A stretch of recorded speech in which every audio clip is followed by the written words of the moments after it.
सातत्याने देवेंद्र फडणवीस यांच्यासोबत बसून आम्ही खरे आदिवासी कसे आहोत हे सांगण्याचा प्रयत्न करतो आहे, परंतु देवेंद्र फडणवीस यांनी आम्हाला वेळ दिलेला नाही। त्यामुळे आमचा आता भारतीय जनता पार्टीवरला विश्वास संपलेला आहे। भारतीय जनता पार्टीने आम्हाला न्याय दिलेला नाही, त्यामुळं 10 वर्ष झालं देवेंद्र फडणवीसला सांगून आमचा प्रश्न सोडवण्याचा मी प्रयत्न करतो आहे, परंतु देवेंद्र फडणवीस यांनी आम्हाला गेल्या 10 वर्षामध्ये आम्ही त्यांना मतदान करून 2014ला मतदान केलं, 19ला आम्ही मतदान केलं। मी प्राध्यापक बाळासाहेब बळवंतराव, कोळी जमातीचा अभ्यासक या नात्याने मी या ठिकाणी आपल्यासमोर बोलतो आहे। 2011च्या जनगणनेनुसार महाराष्ट्र राज्याची लोकसंख्या आहे 11 कोटी। त्यामध्ये आदिवासीची लोकसंख्या आहे 1,05,00,000। या 1,05,00,000मध्ये आदिवासीचे जे 5 जिल्हे आहेत, ठाणे, पुणे, नगर, नाशिक आणि पालघर, या जिल्ह्यामध्ये साधारण 41 लाख लोक राहतात। तर उर्वरित महाराष्ट्राच्या 31 जिल्ह्यामध्ये म्हणजे आदिवासी क्षेत्राच्या बाहेर असणाऱ्या जिल्ह्यामध्ये 61 लाख आदिवासी राहतात।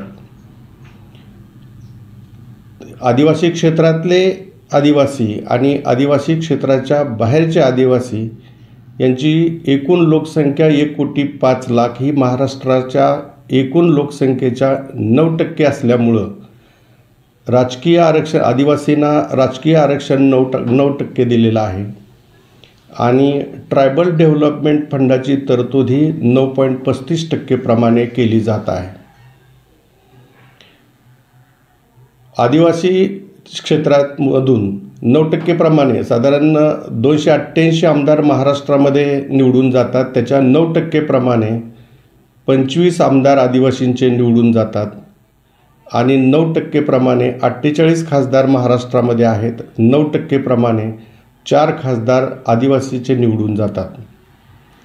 म्हणजे आमदार आणि खासदार निवडून त्यांच्या जागा फिक्स करत असताना आदिवासी क्षेत्रातली लोकसंख्या गृहीत धरली जाते।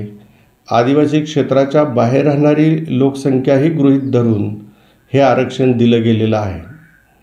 परंतु आदिवासी क्षेत्रातले आमदार आणि खासदार 1950 पासून त्याच भागातून निवडून जात असल्यामुळं आणि ते फक्त 10 ते 12 जमातीचे आमदार असल्यामुळं सवलतीस पात्र अनुसूचित जमातीच्या सवलतीस पात्र असणाऱ्या 45 जमातीपैकी आदिवासी विभागामधले 10 ते 12 जमातीचे हे आमदार निवडून जात असल्यामुळं बाकीच्या 33 अन्यायग्रस्त आदिवासीवरती अन्यविध अत्याचार करत आहेत।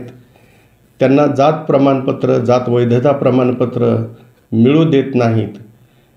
विस्तारित क्षेत्रातले सगळे आदिवासी खरे असले तरीही त्यांच्याविषयी खोटा अपप्रचार करून सत्तेचा गैरवापर या आदिवासींनी केला आहे आणि महाराष्ट्रामध्ये या खऱ्या आदिवासींच्या विषयी एक संभ्रमाची भावना पसरवून प्रांताधिकाऱ्यांना प्रमाणपत्र देऊ देत नाहीत, दिलेलं प्रमाणपत्र पडताळणी समितीला वैध करू देत नाहीत आणि सर्वसामान्य आदिवासींना जात प्रमाणपत्र आणि वैधता प्रमाणपत्रासाठी कोर्टामध्ये हायकोर्टामध्ये चॅलेंज करायला लावत आहेत। महाराष्ट्र शासनाला मला सांगायचं आहे की फुले शाहू आंबेडकरांचं नाव घेऊन शासन करणारे या शासनकर्त्यांना मला सांगायचं आहे की हे आदिवासीचे आमदार आदिवासींच्या लोकसंख्येवर निवडून जातात, त्यांच्या नावावरती ट्रायबल डेव्हलपमेंट फंड घेतात। आदिवासीच्या जेवढ्या महाराष्ट्रामध्ये समित्या आहेत त्या समित्यावरती त्यांचेच प्रतिनिधी नेमले गेले असल्यामुळं आणि अन्यायग्रस्त आदिवासीमधून एकही लोकप्रतिनिधी नसल्याने या 33 जमातीवरती सातत्याने अन्याय होत आहे आणि हेच होणारा अन्याय आम्ही गेली 10 वर्ष झालं देवेंद्र फडणवीसला सांगून आमचा प्रश्न सोडवण्याचा मी प्रयत्न करतो आहे, परंतु देवेंद्र फडणवीस यांनी आम्हाला गेल्या 10 वर्षामध्ये आम्ही त्यांना मतदान करून 2014ला मतदान केलं, 19ला आम्ही मतदान केलं. सोलापूर जिल्हा हा राष्ट्रवादी काँग्रेसचा बालेकिल्ला होता, परंतु आज भारतीय जनता पार्टीचा तो बालेकिल्ला झालेला आहे. याचं कारण असं आहे की सगळे आदिवासी भारतीय जनता पार्टीच्या पाठीमागे उभे राहिले, म्हणून भारतीय जनता पार्टीचं सरकार सत्तेवरती आलं. आम्हाला राष्ट्रवादी काँग्रेसने न्याय दिला नाही, भारतीय जनता पार्टीने आम्हाला न्याय दिलेला नाही. त्यामुळं राष्ट्रवादी काँग्रेस, भारतीय जनता पार्टी, शिवसेनेच्या विषयी आदिवासींच्या मध्ये प्रचंड असंतोष पसरला असून ते पर्याय शोधण्याच्या मार्गात असल्याचे या ठिकाणी दिसत आहे.